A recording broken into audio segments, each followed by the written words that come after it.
Hello and welcome back to the shop. And today's video we're going to do a little repair on a tailstock. Now I was at one of my used tool guys and I happened to see a little box and it had a thread dial and a tailstock in it, and it said self bend on it. And so I couldn't pass it up for what the price was, and I decided to pick them up. I got the tailstock home and looked it over, realized it was not a self bend tailstock. It's actually for an 11-inch Logan lathe. And it had a few little problems. The hand wheel on the back here was bent. The ram here had a lot of play in it, and it just needed to be cleaned up. So I decided to go ahead and make some modifications on this and actually make it better. Not only just fix the issues, but I added a nice bronze bushing in there and basically just made the tailstock a lot better. And the thread dial here looks like, I believe this is for a 13-inch self bend. It looks very self bend to me. I'll try to see if I can 100% confirm that, but there's nothing wrong with this one. And these are going to be up for trade. So what I'm looking for in trade is I'm looking for milling machine equipment, mainly setup stuff. 1, 2, 3 blocks, angle blocks, 5C spindexers, 5C collet blocks with the 5C collets, things of that nature. So if you guys need one of these or would like to trade, feel free to give me an email and we'll see if we can work something out. Now I know what I paid for these, and I know what they go for on eBay, so I know what they're worth. I'm not looking to make a ton of money on it. I'd rather trade it to somebody that needs it.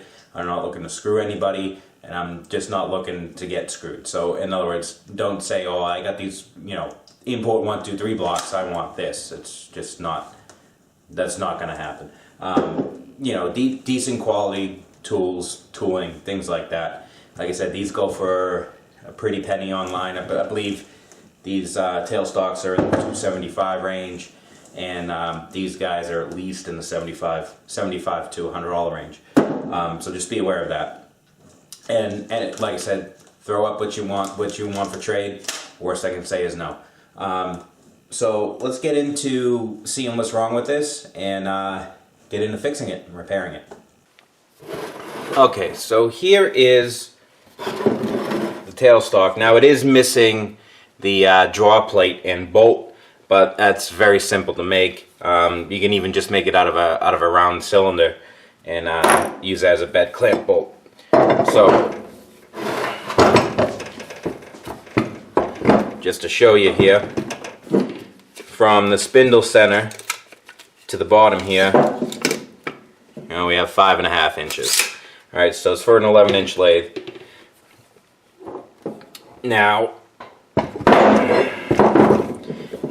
it has normal wear. Every tailstock's gonna have wear.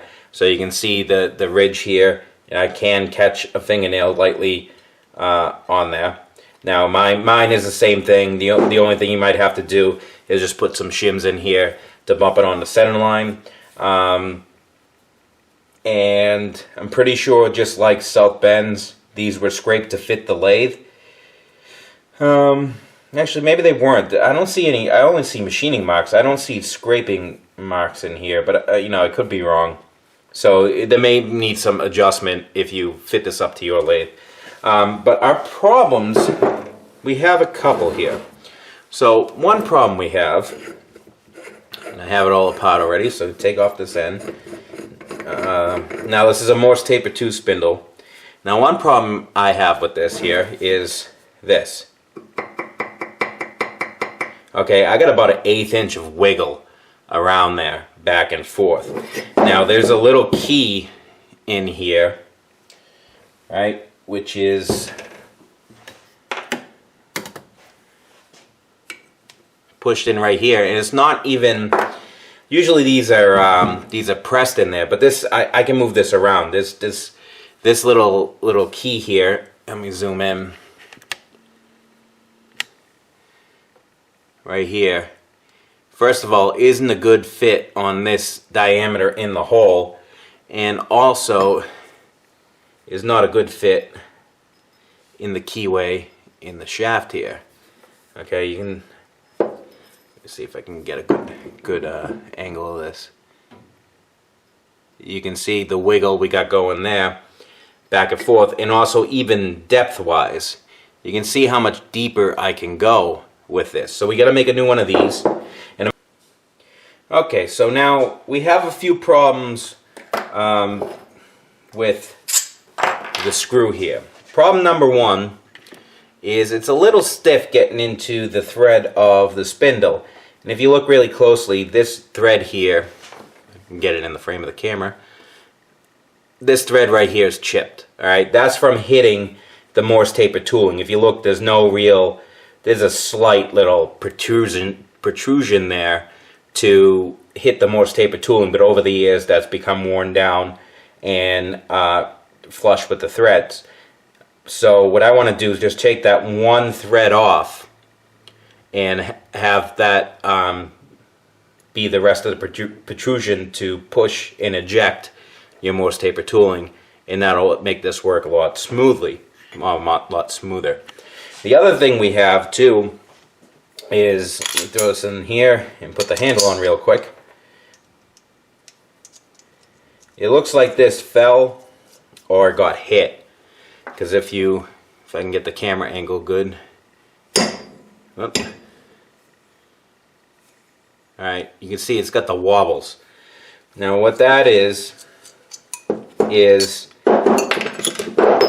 right at this shoulder here, past this shoulder is bent where the handle goes. That includes the woodruff key. Very simple fix. This diameter here is perfectly straight and true. So all I have to do really is cut this off, face the end. I can drill and tap down to here, make another piece, just screw it in, insert it, Loctite it, thread, woodruff key, we're all set. I just got to get a woodruff key cutter. I don't have one this size, so I got one on order, not a big thing. Now the other improvement I want to make, since we're in there, the only thing this is this collar here, between the hand wheel and the collar, is what holds this screw from moving in and out when you tighten it and push the quill. Now it just rides right up against the metal here, so it's metal on metal. And unlike the South Bends, this is just a spanner hole. It's not a oil hole. So what I want to do is continue this hole all the way through to add oil, to use it as an oil hole. And this hole actually ends up almost vertical when we tighten this in. And what I also want to do is, there's a little bit of wear here and a little bit of wear here. So I want to come in here and make a nice sharp shoulder and face this out. Alright? And what I really want to try to do is to add a bronze bushing into this piece here. So this is 1/2 inch OD by 3/8 ID, and the shaft diameter here is 0.432. So it's going to make for some small walls to bore this out, but I want to give it a shot. And if it works out good, then all I have to do is bore this out to 1/2 inch diameter and peel out the inside by this little shoulder here so that it sits flush. And then we have a nice bearing surface for both this diameter and this shoulder here. And to do that, I'm going to... Okay, so my first plan didn't work out, where I just wanted to cut the old piece off here and thread a replacement piece. And I mean, in theory it'll work out fine, but the problem is, and I didn't take this into account, which is why I was skipping the screw up and just going right to why it doesn't work. What I failed to take into account is that this shaft here, on this side here, is actually bent. This is what was in that bushing. Let me grab it.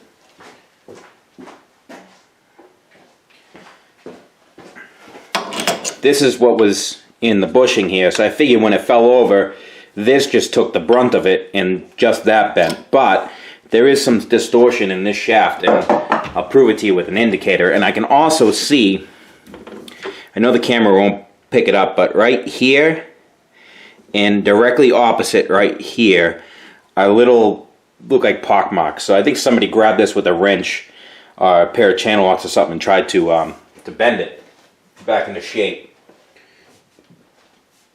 I just had to grab an indicator. Now, I already faced this inside shoulder here, where it was mushroomed a little bit, and so this is perfectly round. This is perfectly parallel with the end here now, this inside face. And we're just gonna test and see what the run out is on this. And like I said, I didn't check it when I was playing around with it, so you know, we're about a good 10 there, which is gonna compound any run out that's in this. And we're about 15, 20 there. And on this collar here,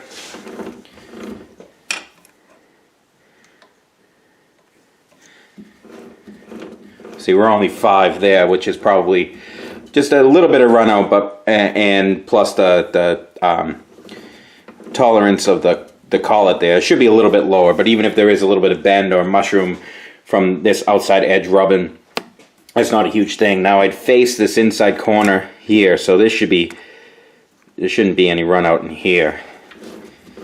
And you can see there isn't.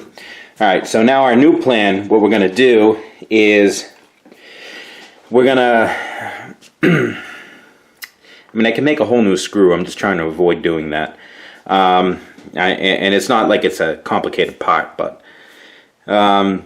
what I can do, since there's only about 10 thousandths of run out here, I can skim cut this here until that's running perfectly true.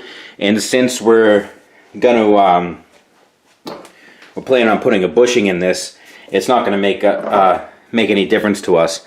All we really want it to be sure is that we still have a shoulder here to be able to grab the handle when we put it on. So basically this is going to stop the hand wheel from digging into the outside face of this. So we'll take a little bit off of that and true it up. Like I said, it's not going to take that much, so let's just true that up real quick, and then we can, what I'll do is I'll remake another one of these. What I'll do is this is exactly 3/8. The new one, I'll go whatever stock I have that's the next size up, and we'll put it in here, and I can turn it in place on this piece so that way there's no run out at all in that. So that's the new plan. You know, sometimes first plan doesn't work out, go to something else.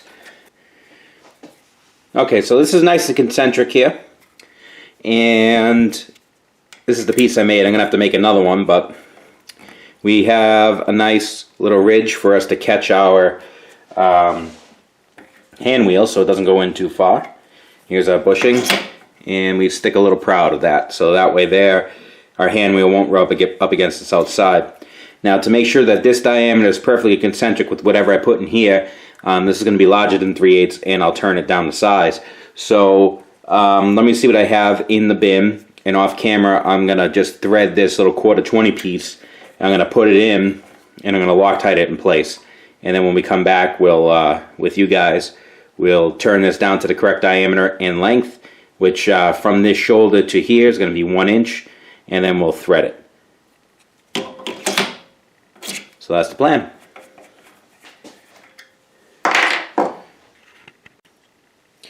Okay, so we got this in there, it's Loctited, it's cut to the length, it's already faced off. I'm going to put a little center drill in here just because we're hanging out so far, because I got to grab onto a nice solid area, which ends up being the threads here. So I'm going to pop in a little center to steady us, then we'll turn this outside diameter down to 3/8 of an inch, and then we can cut our threaded portion for threads for a nut. Let me just pop a small center in here.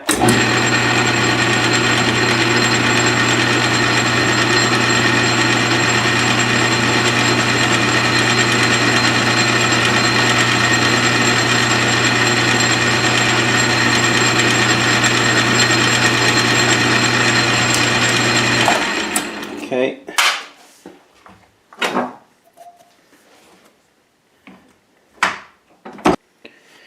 Okay, so we got to bring this down to 3/8. Now I have this piece of high-speed steel here in there, which will allow me to get at a nice angle in behind this center here, but I can't go all the way down. I could probably go up to about here just because of the relief angle on it. I could probably grind another piece to be able to fit in there, but you know, I'm lazy. So I'm going to bring this down to 3/8 as far as I can go, and then what I'll do is I'll just put the other, my normal tool in there, and we'll take that little piece down to the shoulder so I can get a nice sharp shoulder on there. Alright, so let's get this down to 3/8 of an inch.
Now we got a choice. You can either thread it in the lathe or we can thread it with a die. Either way will work perfectly fine. I'm just going to use a die real quick because it's a really short thread and it doesn't need to be supremely accurate. It's just holding the nut on and it's going to sandwich everything together. And we still have a shoulder here. So this will go like so, and that will go on there like that. And you can see there's still a gap in there, so it won't rub. Okay, so now what we have to do is on this shaft here, we want to put our woodruff key in between this shoulder and the threads, okay? And we have the woodruff key right here, alright, and it was a 3/32 wide key, and we went into our machinery handbook under the woodruff key section here, and we verified that nobody had modified that key, and that key is the correct size. 3/32, it ends up being a number 2, okay? And then if you scroll down a little bit further, it'll give you the dimensions of the depth that the slot needs to be. So for a 3/32 key, we need a minimum of 151 thousandths, maximum of 156 thousandths depth of cut for the key. Now we also need to know where the center of that key is to be able to locate our woodruff key cutter. So we need to know where we need to plunge in. So basically from here to here, from here to where the threads start, we want to be dead nuts in the middle of that dimension, and that'll give us our center for everything. So we can also verify it by looking at the piece that we cut off here, and you can see where it is on that. It favors this side a little bit more to the front, but what we can do too is we know the width of our key, what the width is from here to the end of the key slot.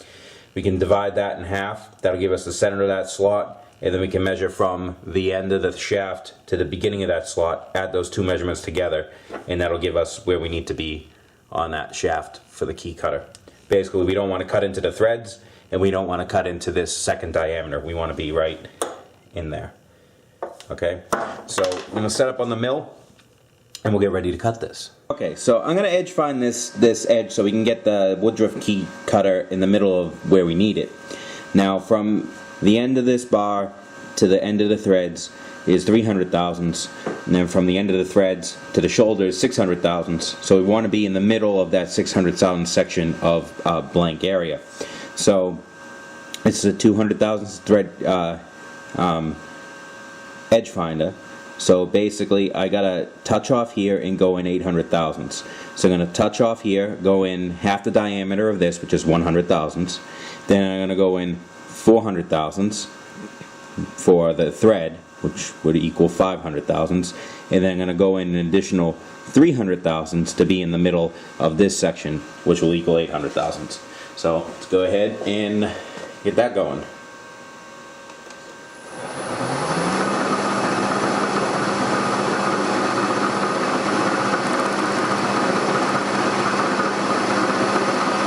Just wait for it to kick off.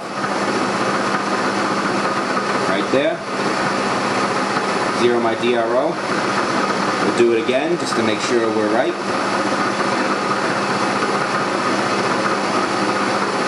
And we are.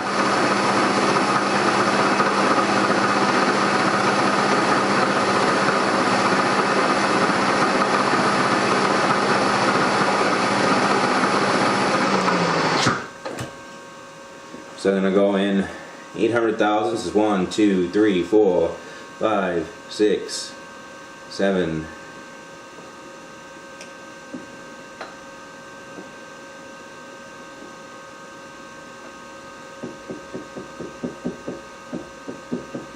800 thousandths, and I'm going to lock my table down so it can't be moved, and then we can double check and make sure we look like we're in the center, and we do. So now let me put in my Woodruff key cutter. Okay, so now we have to get into the middle of this part, and you can see the way I'm holding this. I got it into 2 V blocks, but I had to go on the same diameter, which the only part is the same diameter as the screw. So I'm sticking out a little bit further than I like, but you know, it is what I have to do. So I'm just going to come down just lightly touch there. Okay, and I'm going to lock my quill down.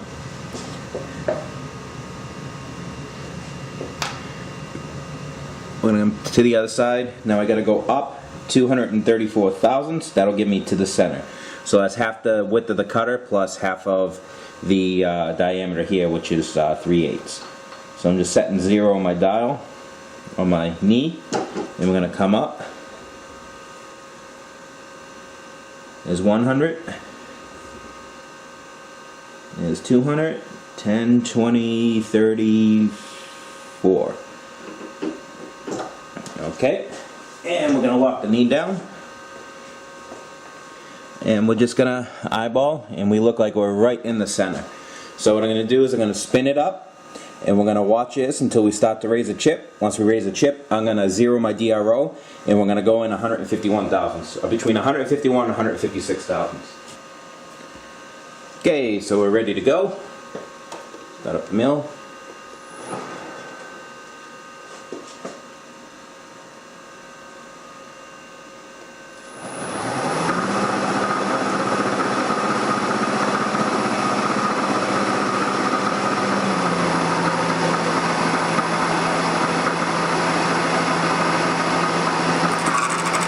Okay, 0 my DRO.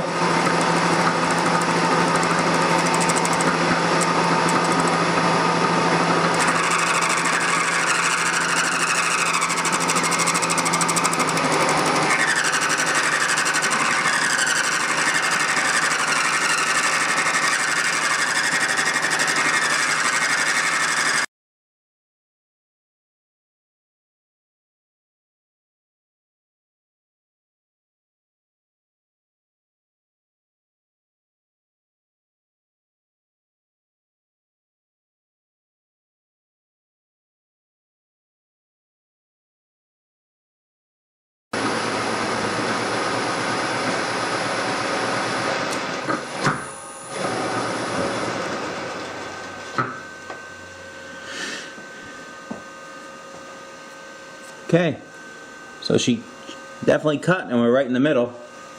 The reason why I was getting that screaming is just because I'm hanging out by a good, 3-4 inches. So I'm going to take it out, I'm going to deburr it, and then we can fit everything up over at the bench.